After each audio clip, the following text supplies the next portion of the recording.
Bom, eu vou me permitir explorar um pouquinho também esta parte, porque eu acho que é uma coisa que merece olhar com cuidado.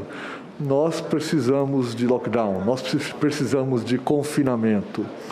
Temos experiência mundial suficiente para saber da eficácia desta medida. Temos exemplo perto de Portugal, um país tão familiar para nós. Portugal foi um dos países que teve a melhor experiência na chamada primeira onda. E lá eles tiveram realmente alguma coisa que se possa chamar de onda, alguma coisa que sobe e depois desce bastante. Aqui nós não tivemos, a gente tem subida e subida e subida. Então eles tiveram um sucesso importante entre os países europeus. Depois relaxaram, final do ano passado principalmente, e tiveram novamente uma subida grande. Adotaram um novo lockdown e funcionou de novo. A Alemanha tem uma experiência muito semelhante. Em vários países, Inglaterra, é possível observar o que acontece com o número diário de casos antes de um lockdown, durante, depois do lockdown e com o relaxamento de medidas. Então, não há mais dúvida quanto à efetividade desse tipo de medida e não há dúvida alguma de que aquele país que vem ostentando com tanta frequência o maior número diário de mortes do mundo, esta medida está indicada por um período mínimo de 2 semanas, idealmente um pouco mais, que certamente faria a curva mergulhar. Parece simples, parece até um contrassenso, dizer, não, mas nós estamos com o maior número de óbitos por dia e a curva vai mergulhar. Sim, porque se as pessoas se deixar de haver uma transmissão intensa num período de 2 semanas, isso cumpre um ciclo da doença, ou seja, as pessoas ficam transmissoras por até 2 semanas. Se durante 2 semanas elas ficarem em casa e não transmitirem, este ciclo se encerra na medida em que houver um alcance razoável desse tipo de confinamento. Havia uma discussão, uma polêmica grande no início da pandemia, em que se falava que não havia transmissão pelo ar. Transmissão pelo ar parece uma coisa um pouco estranha. Não, mas o ar que está transmitido, como é isso? Nós falávamos, não, tem transmissão por gotículas, por partículas, mas não pelo ar. Com o tempo, nós fomos aprendendo que a transmissão pelo aerossol é praticamente a mesma coisa que transmissão pelo ar. São partículas tão leves, tão pequenas, que se disseminam no ar. Se houver uma pessoa aqui sem máscara, com o vírus, provavelmente boa parte desta sala terá vírus. Então, é dessa forma que se transmite. Então, não é possível a gente fazer coisas, mais ou menos, coisas pela metade, ser transigente com essa possibilidade de transmissão.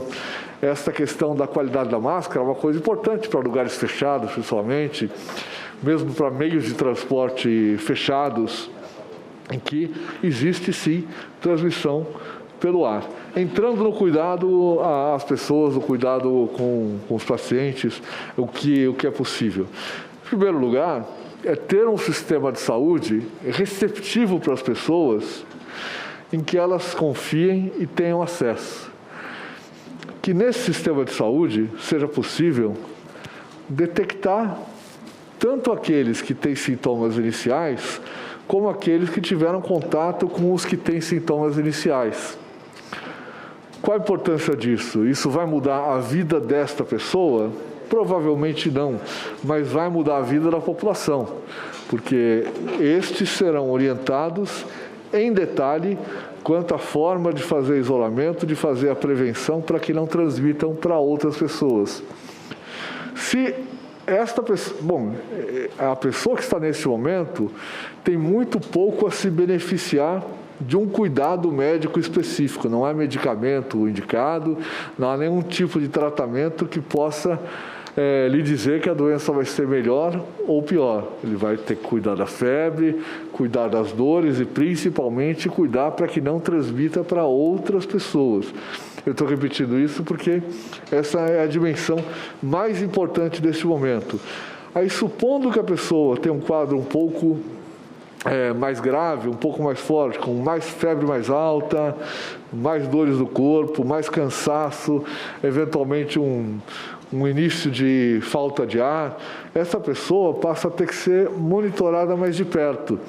Não porque há um medicamento que se possa lhe dar neste momento, mas porque se ela começar a ter falta de oxigênio no seu sangue, ela vai precisar de uma assistência com oxigênio e vai precisar ser avaliada continuamente. Então, essa proximidade do serviço de saúde é muito importante por duas razões. Primeiro, para adotar as medidas que possam conter a transmissão na comunidade. E segundo, para detectar em tempo hábil a necessidade de algum recurso de suporte adicional. E aí eu friso, não é um recurso de tratamento que vá enfrentar o vírus, é um recurso de suporte para que a pessoa tenha melhores condições de evoluir bem no percorrer da sua doença, da sua infecção. E daí para frente vem o tratamento dos casos mais graves em si, que da mesma forma envolve medidas de suporte e medidas que foram observadas, eu mencionei aqui alguns tratamentos, a partir da observação de muitos casos que entram nos protocolos hospitalares, como o uso de corticoides e o uso de anticoagulantes.